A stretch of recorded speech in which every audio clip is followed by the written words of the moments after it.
David Lynch is dead. Long live Bi Gan. I know that's hard to hear.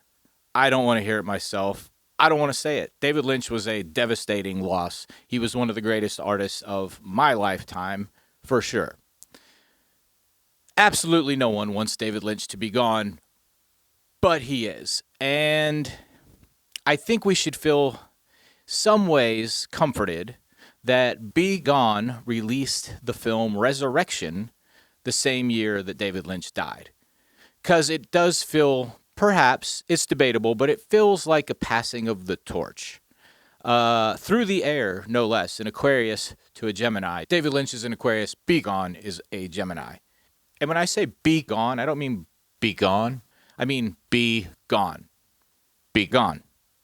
People made a lot of knee-jerk observations when David Lynch died, a lot of them calling Ari Aster the heir apparent. And while I do enjoy Ari Aster's work, and I do think a lot of those observations were kind of tongue-in-cheek from people, I haven't felt anything that genuinely came as close to the Lynchian vibe from anyone, including Ari Aster. And I do enjoy Ari Aster's movies, don't get me wrong about that, but I think he's kind of his own thing.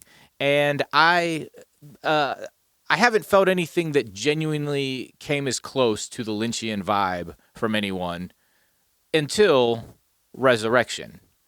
And I liked Eddington okay. And 2025 had some other really standout stuff, I thought. One Battle After Another. That was good. Weapons. And the one I previously held on to as the best of the year, Begonia. But Resurrection is another level. And I'm going to tell you about it.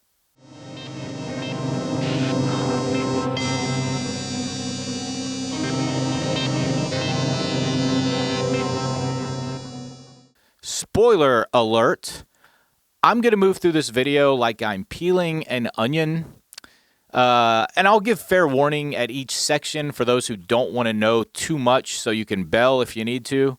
But there will be spoilers. And I'll start with a simple production overview, then the basic premise, then I'll get into a deeper synopsis, and then at the end, I'll give my analysis of what I think is going on in the film. So think about where you want to bail on this video, and I'll let you know when we get to each benchmark along the way. Or stick around to the end and watch me try to suck the mystery out and ruin it for you. So also, before we begin, I want to say thank you to Central Cinema here in Knoxville, Tennessee, for showing this movie. I wouldn't have seen it had they not put it on. They do very good work over there, and yeah, I had no idea this movie existed, and it's awesome. So, okay, the production overview. First part. Not going to ruin much in this. So, Resurrection is a Chinese film. It's originally called Kwang Ye Shi Dai, which is Chinese for Wild Times. It was written and directed, as I said, by Bi Gan. And again, that's Bi Gan, not Bi Gan. Bi Gan.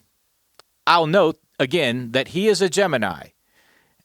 And like every Gemini I know, his aesthetic is sprawling but very distinct. That can definitely be said for Resurrection. And from what I've read, his other movies are similar in this way. He had two critical successes before this. They were called Kaylee Blues and Long Day's Journey into Night. I've not seen either of those, and they're definitely on the list now, having seen Resurrection. But in true Gemini fashion, Gan recut the film before the theatrical release. So this is curious because it really feels like when you read the description of this movie, or when you read any description of this movie, no two are alike. I'm not sure if people are filling in their own context or if they saw a different version than what I saw, but that really only adds to the difficult grasp and the surreal quality of the film. Also, the soundtrack is by M83, and the runtime is 2 hours and 40 minutes, so be prepared for that. M83 can be tough. Just kidding. Okay, so basic premise. These are things that are probably okay to know before you go, unless you want to go in absolutely blind, which is understandable. So the movie starts with a prologue that seems to be interpreted a few different ways depending on who's talking about it. The bare bones of it is this: in some so-called wild and brutal era, people have found a way that they can live forever if they stop dreaming. And those who have taken on this immortality are called the other ones. And those who still dream are called deliriants. In a nutshell, the deliriants become wrapped in the illusion of dreams, which causes like temporal chaos and imbalance, according to the prologue. The other ones see dreams as illusionary. So the repeated analogy throughout the film is that the other ones are like candles that never burn. And I guess the deliriants are just like regular candles. Now, with that setup, we have actress Shu Qi as the other one, who's actually known in the credits as the Big Other. Take that as you will. She is, maybe for the purposes of this movie, the main one of the other ones, or maybe she is the collective soul embodied, but we'll get into all that. And Jackson Yi plays the deliriant. Jackson Yi, of course, of C-pop fame, TF Boys, okay? He was in a pop group called TF Boys. I mean, he was good in this movie. Not that he's not good as a pop star, but I only know him from this movie. Okay, they interact, and she tries to convince him to stop dreaming. But he's basically addicted to it and asks for a mercy killing. So it seems. At that point, the other one uses the deliriant as a living film projector and projects from him what is basically the movie that we are watching. So in other words, she will end his life by running out his dreams, like over the course of 100 years or something that it says in the prologue. So from that premise, the movie evolves through 5 more chapters, so there's like 6 in total. Each depicts a different dream and a different identity for the deliriant, played again by Jackson Yi.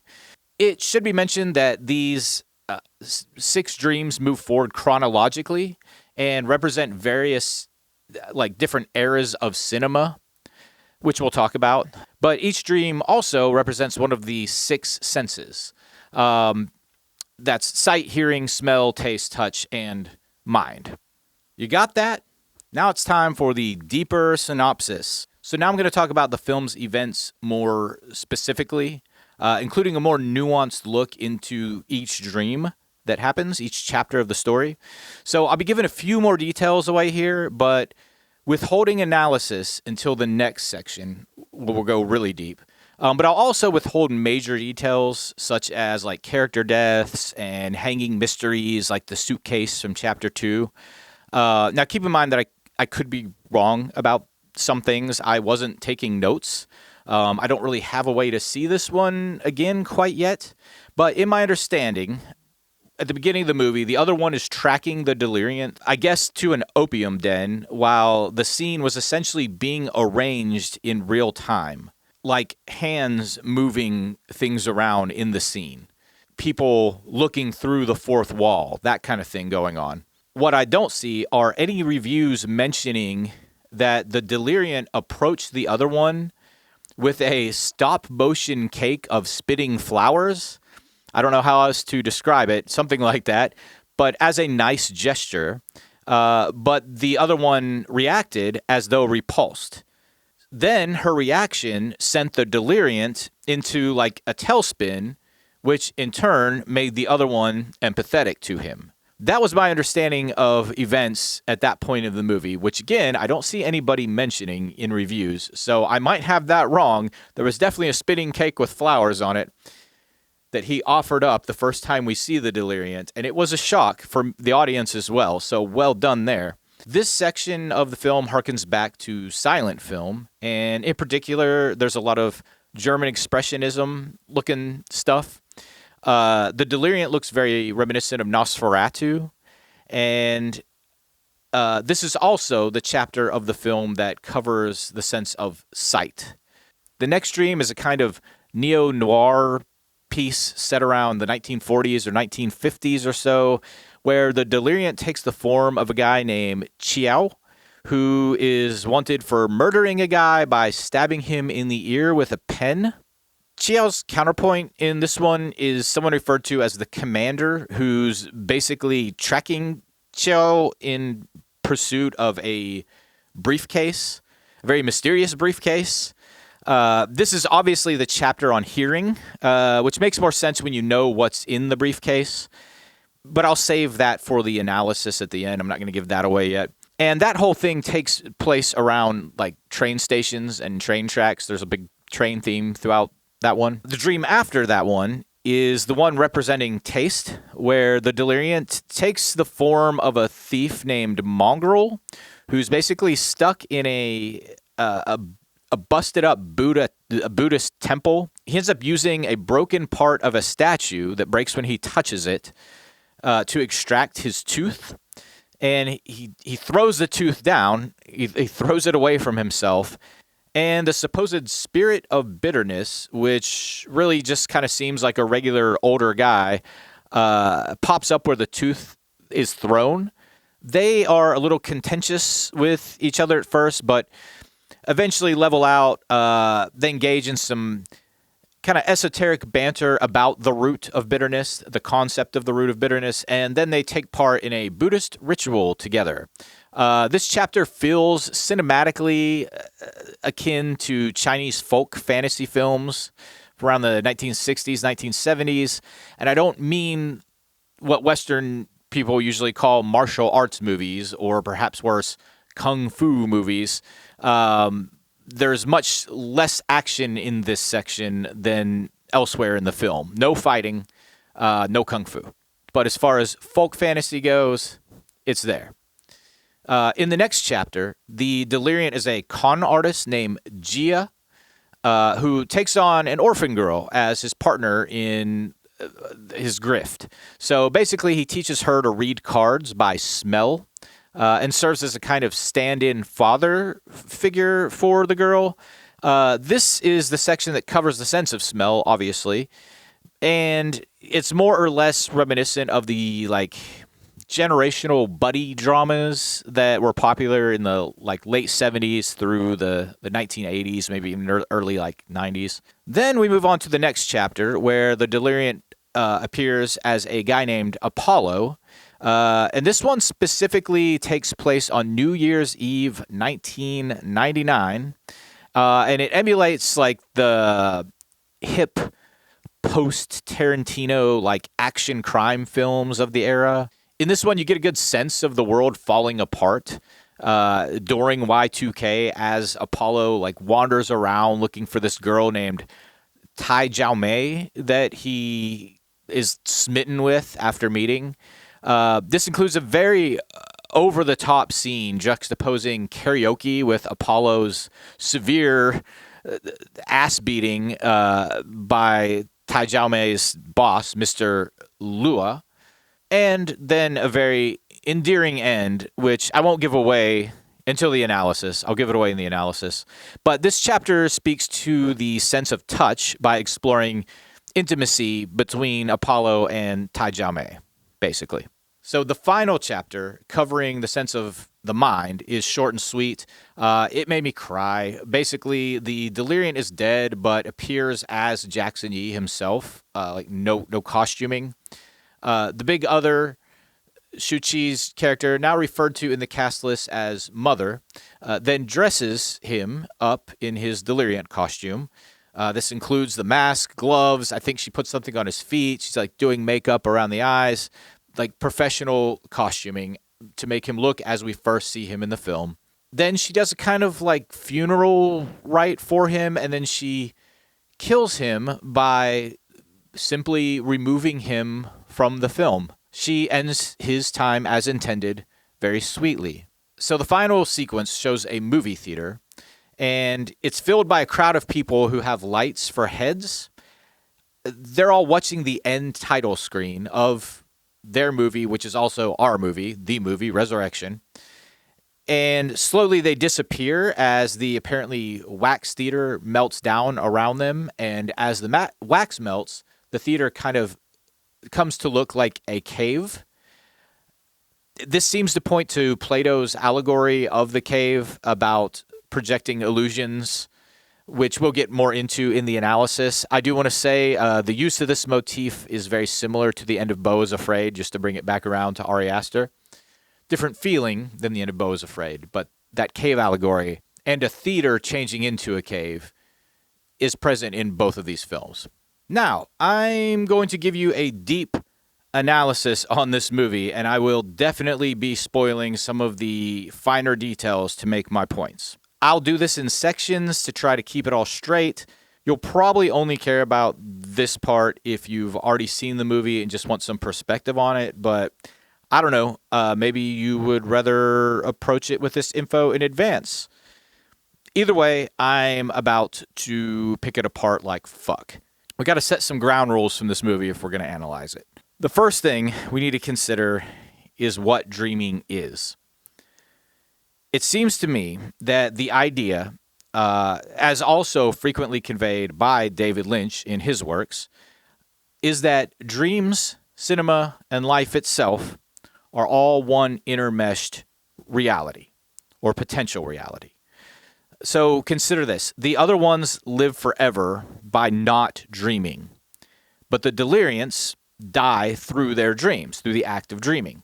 Therefore, it would seem that dreaming leads to death because it removes the dreamer from the infinite flow of consciousness that the other ones experience uninterrupted by dreams, or even some semblance of a linear reality that they can't necessarily control. In other words, the other ones don't die because they don't experience the temporal extinguishment of a dream, which is compared to both the temporal extinguishment of film and ultimately the temporal extinguishment of life.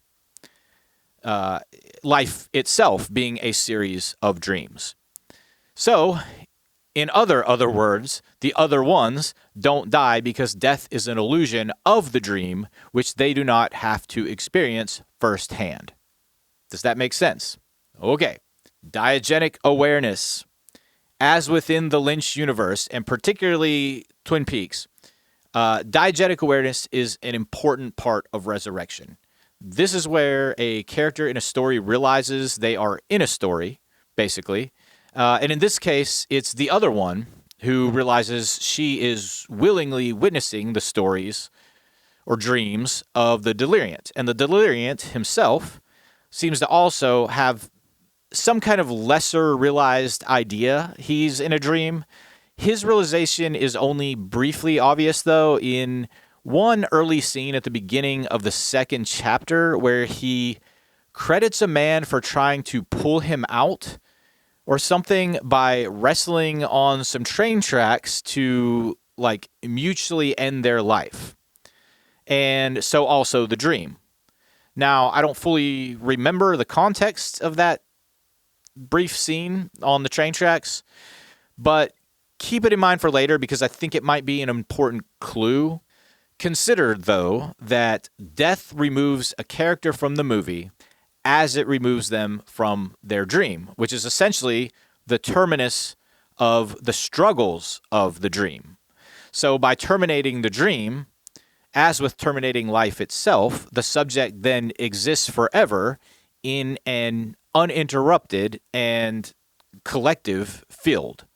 So the field is located outside the frame of the movie itself, just as the collective field is located outside life itself in a linear existence. So this is reflective of the Hindu idea of pralaya, or the ending of a cosmic cycle where the deity Shiva destroys the universe by simply waking up from the dream that contains it. In Resurrection, the deliriance universe is destroyed in a similar way by simply removing it from the consciousness. And in that field off-screen, we can only assume that the deliriant now lives forever beyond life, or at least the life on the screen, perhaps just as Jackson Yee, who never graces the movie again after that point. He is now outside the reality of the film. Okay, are you with me? Next is a big theme here, reverse thinking. Reverse thinking is not just an explicit trope of the movie, but it's a perfect distillation of what both the story and the cinematography regularly convey. There are many instances in the film where the viewer believes they're seeing one thing, which is then revealed to be something different. Often, the grotesque becomes common, or vice versa. Many times the viewer may not know what they're looking at, but may feel repulsed until the context is revealed. This further nails down the other one's initial interaction with the deliriant, where she felt a repulsion, though his intentions were pure. This idea of reverse thinking is very specifically addressed in the fourth act as a means of working through card tricks, but it seems also to be an instruction to the viewer. The movie's full of instances where the viewer is led in one direction only to have their assumptions shattered as the film progresses. And when we apply reverse thinking to the whole of the film, there are a lot of new dots that we can connect. When we apply reverse thinking, it's easy to recontextualize all the characters across the dreams as manifestations of the other one, or the big other specifically.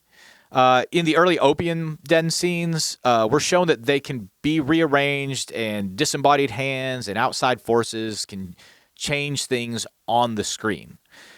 In other words, as with cinema, dreams can be reworked by those who are not consumed by the illusions they present. There is a riddle spoken by the orphan in the fourth chapter and used in the trailer that's something like, what is something that one person can do but two people can't? And the answer is dream. With this taken as truth, we can conclude that only the deliriant was actually dreaming, while the other one, or the big other, in this case, could only interact objectively. So as with cinema, props can be changed around, but the story will be laid bare in the final cut. So this points to the metaphysical idea of the observer and the observed being one, with the observed having a more limited access to the field of knowledge around them. Or in other words, the observed can only view the events from within them, whereas the observer gets the full picture. So with this context in mind, through lines start to develop. So now look at this. Jackson Yee plays the deliriant's new role in every dream, whereas the other one, the big other, only appears as Shu Qi at the beginning and the end.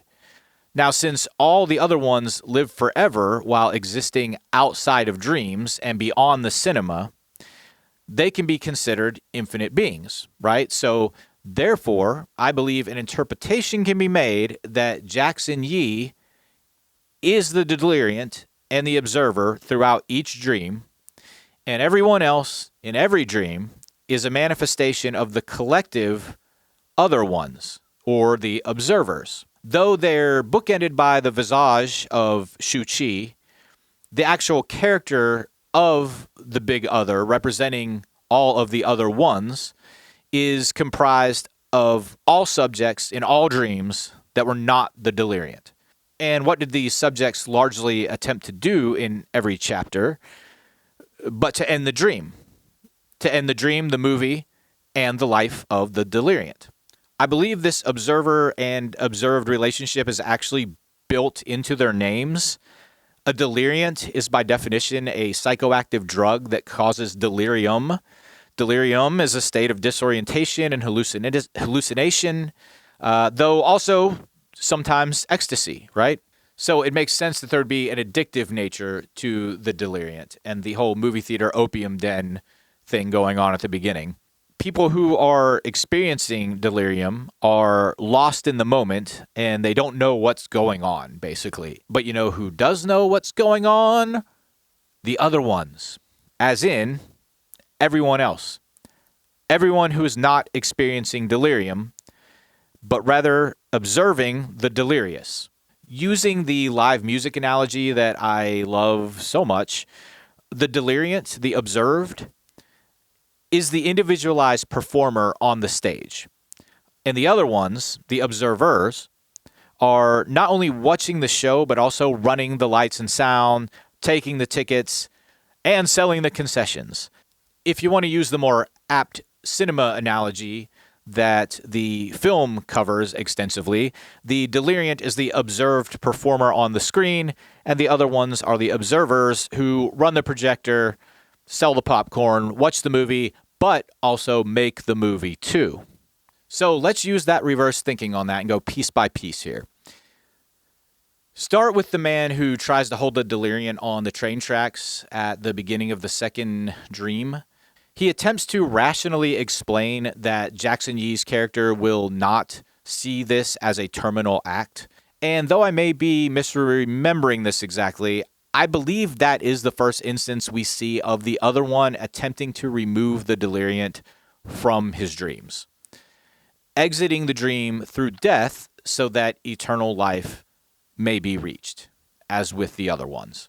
The commander in the second dream is the next to try to end the dream. This involves the quest for a suitcase, which Chiao at one point claims to be, like he says he is a suitcase, though the actual suitcase contains a theremin, the musical instrument that manipulates an electromagnetic field. So Chiao stabs the commander in the ear eventually and gets away, but when the commander obtains the theremin, he then stabs himself in the other ear before playing Bach's Come Sweet Death on the theremin. I interpret this as the big other, or the other ones, through this dream character, the commander, coming to better understand the sense of hearing they are attempting to remove from the deliriant's physical reality.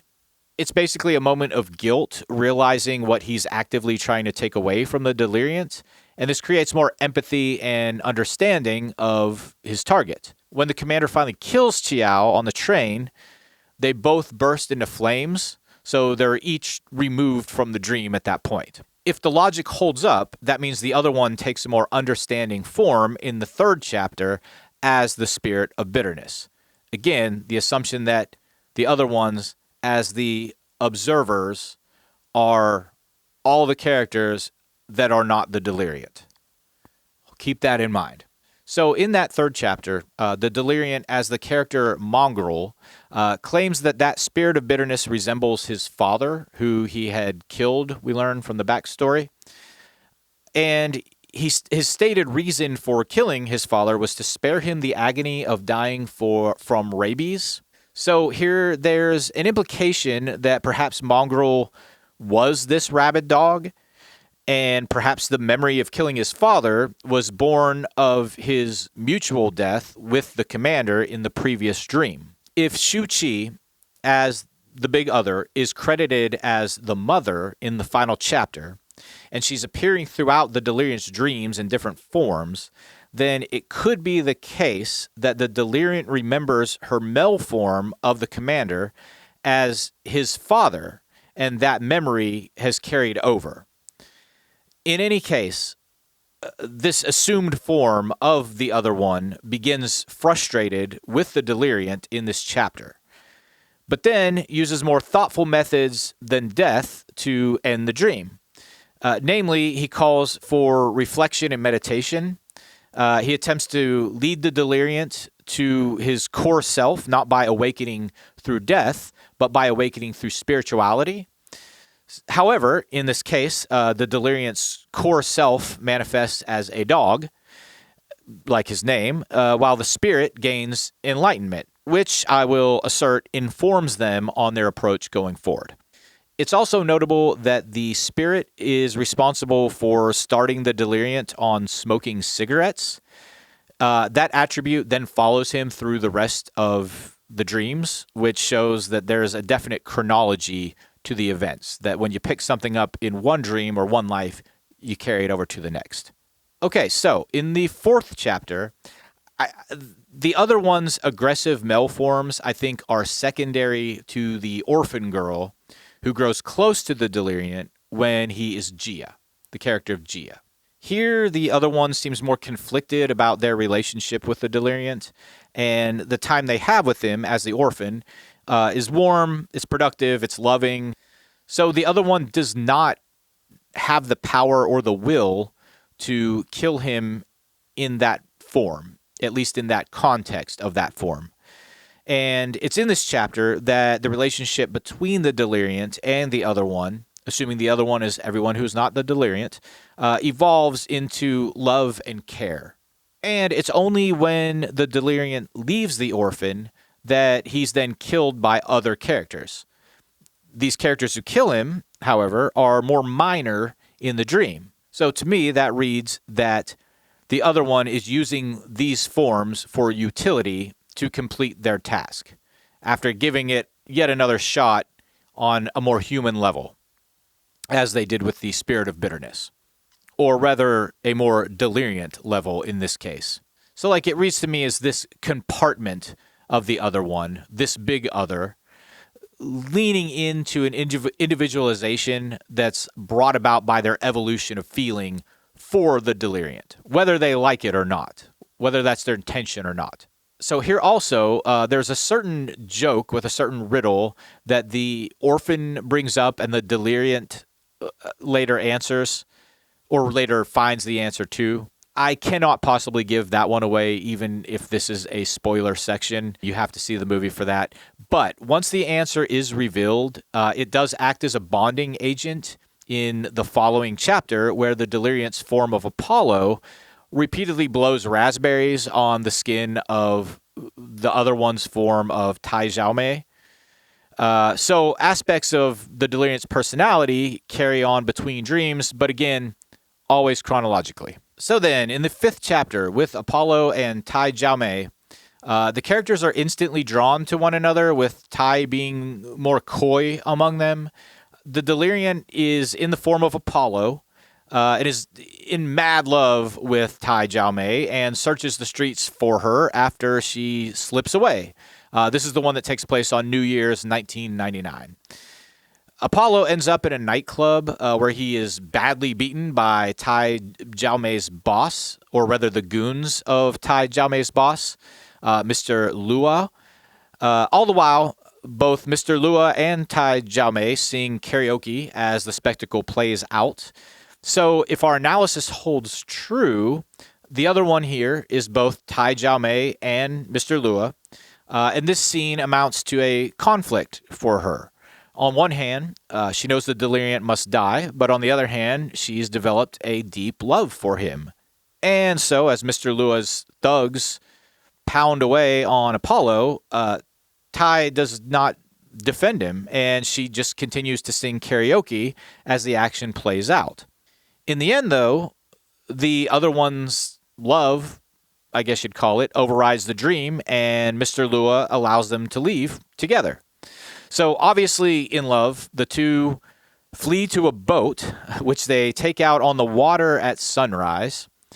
There, Tai Xiaomei reveals that she's a vampire, and Apollo allows her to bite him. It can be assumed here that if that bite does not kill him, it would at least turn him into a vampire as well, and they would both expire, I guess, once the sun was fully revealed. Either way, this dream finally ends on a high for the Deliriant. Furthermore, the vampire motif comes full circle as the Deliriant becomes the form we aligned him with in the 1st chapter, when it's really easy to compare him to Nosferatu. So in the final sequence, the reversion back into the monster is made complete as the other one, or the big other, now appearing as the mother, Shu Qi, literally changes Jackson Yi back into the original form of the Deliriant by, again, dressing him in the costume as he lies motionless in a gurney. So she's putting the mask on him, putting the gloves on him, doing the makeup around the eyes. And then, once he's in full Deliriant garb, as I stated before, she simply wills him out of the frame and out of the film itself. The film and this dream have ended for him right there in a very simple, nice way. So the film then concludes, like I said, with the melting movie theater full of the light people melting as they watch a screen that's blank after displaying the end in Chinese, of course, at the end. And as the theater melts and the lights burn out, we're left with the impression of, again, a cave. And I will say again, this seems to point to Plato's allegory of the cave, which also, again, concluded Ari Aster's Beau is Afraid. The allegory of the cave basically encapsulating the idea of people watching shadows being cast on the wall of a cave, only ever knowing the shadows and not the people that are casting the shadows from around this inner wall. So they can't understand that the shadows are only illusions perpetuated from afar. So the implication in this closing image is that dreams, the cinema, death and life themselves are illusionary. The other ones live forever because they're not bound by that illusion. And because they know it to be an illusion, they can also manipulate it for those who do not know. So yeah, if that all just washed over you and you need a good core statement here, in a nutshell, I'm saying that throughout this film, the deliriant takes on the role of the observer who does not know they're in the dream, that they're in the illusion throughout the entire film, in every chapter, in every dream, and the other ones are every other character in every chapter and every dream. They are every setting as well. They are every part of every dream that the deliriant is not. And when you look at it that way, there's a whole lot more you can read into it, much of which I think I just spoiled for you. Anyway, that's Bi Gan's Resurrection explained, if not completely destroyed.